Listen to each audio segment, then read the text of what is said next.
Pemirsa, dalam rangka membantu korban gempa bumi di Turki dan Suriah, pemuda Desa Lampulo, Banda Aceh Minggu pagi melakukan aksi penggalangan dana di tempat pelelangan ikan selama 1 pekan.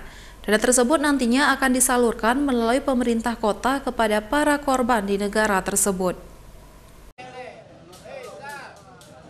Duka mendalam yang dirasakan para korban gempa bumi di Turki dan Suriah juga dirasakan oleh seluruh masyarakat di dunia, termasuk para pemuda Desa Lampulo, Banda Aceh yang pernah dihantam gelombang tsunami 2004 silam. Meski tidak bisa berbuat banyak, namun sejumlah pemuda Desa Lampulo, Banda Aceh mulai melakukan penggalangan dana di tempat umum seperti tempat pelelangan ikan Lampulo dan sejumlah warung kopi yang ada di desa mereka. Aksi pemuda ini akan berlangsung selama 1 minggu ke depan. Berbekal sebuah kardus dengan lambang bendera negara Turki, para nelayan, pedagang, hingga warga yang sedang berbelanja di TPI Lampulo terlihat secara sukarela memberikan bantuan yang mereka miliki. Bantuan yang terkumpul nantinya akan disalurkan kepada korban gempa bumi di Turki dan Suriah melalui open donasi yang dibuka pemerintah Kota Banda Aceh.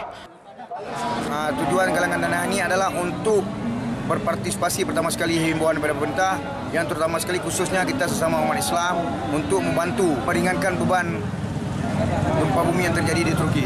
Saya berterima kasih sekali pada para pemuda Kampung Lampulo yang luar biasa. Mulai hari ini mereka berinisiatif menggalang dana mulai dari TPI dan selanjutnya ke kampung-kampung.